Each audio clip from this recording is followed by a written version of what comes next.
Bike चलाते समय अक्सर आपने देखा होगा कि लोग पीछे बैठे शख्स से बातें करते हैं, लेकिन अब ऐसा करने पर आपको मिल सकती है सजा। जी हाँ, बाइक चलाते समय अब पिछली सीट पर बैठे व्यक्ति से अगर आपने बात की तो ये एक पनिशेबल ऑफेंस है।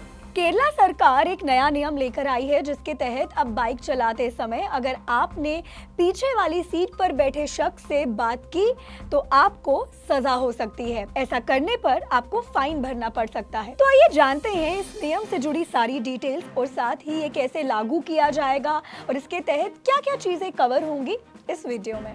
हेलो, मैं हूं नवनी और आप देख रहे हैं अनकट।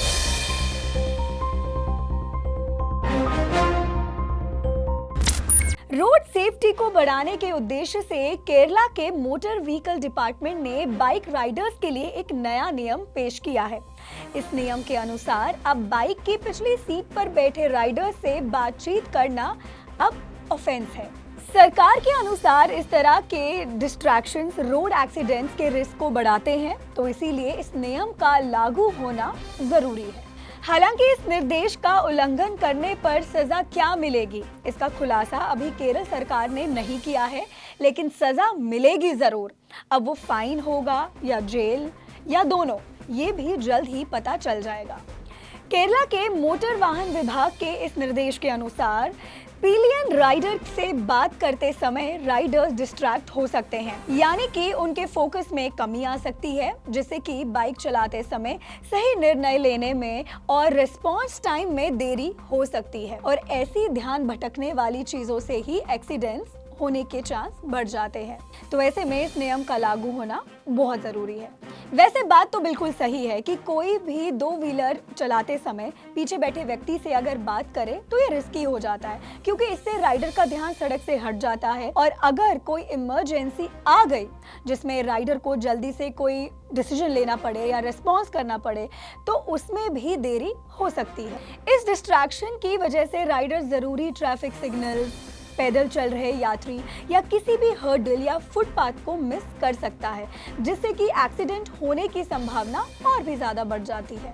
इसके अलावा एक और चीज, बातचीत करने के लिए राइडर को अक्सर अपना सर मोड़ना पड़ता है या अपनी सिटिंग पोजीशन को एडजस्ट करना पड़ता है, जिसके कारण बाइक का बैलेंस भी खराब हो सकता है और राइडर का बाइक पर जो कंट्रोल है वो बिगड़ सकता है, और खास करके अगर वो हाई स्पीड पर ड्राइव कर रहे हैं या किसी हैवी ट्रैफिक के अंदर है। चलिए, अब ये तो कंफर्म है कि इस नियम को लागू कर दिया जाएगा, लेकिन अब सवाल ये है कि इस नियम को लागू करने का सही तरीका क्या होगा, कैसे काम करेगा ये नियम, क्या क्या चीजें इसमें कवर होंगी और सबसे जरूरी बात, इस निर्देश का उल्लंघन करने पर सजा क्या मिलेगी।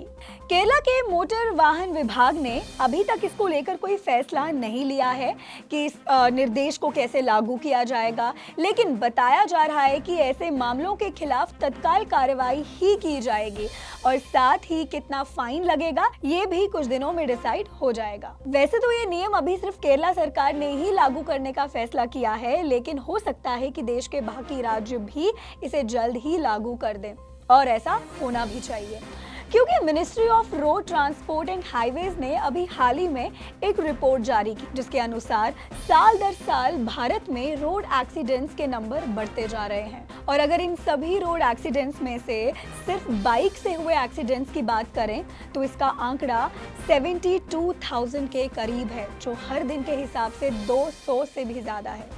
और वहीं जिन लोगों के एक्सीडेंट्स हुए हैं उनमें से 66.5% पीड़ित 18 से 45 साल की उम्र के लोग हैं। इसके अलावा इन रोड एक्सीडेंट्स की वजह से जिन भी लोगों की मौत हुई है उनमें से 83.4% लोग 18 ईयर्स से लेकर 60 ईयर्स की उम्र के लोग हैं। इस रिपोर्ट के अनुसार रोड एक्सीडेंट्स में लगभग 68% मौतें ग्रामीण क्षेत्रों में हुई है और 32% हुई हैं शहरी क्षेत्रों में। Ministry of road transport and highways की रिपोर्ट में यह भी कहा गया है कि रोड एक्सीडेंट्स में शामिल व्हीकल्स कैटेगरी में सबसे ज्यादा एक्सीडेंट्स और डेथ टू व्हीलर्स के कारण हुई है। इसके बाद दूसरे स्थान पे है कार्स, जीप्स और टैक्सीज। तो ऐसे में इस नियम का बाकी राज्यों में लागू होना और जल्द होना जरूरी है। इस नियम को लेकर आपकी क्या राय है, हमें कमेंट्स में जरूर बताएं और ऐसे इंफॉर्मेटिव वीडियोस के लिए देखते रहें अनकट।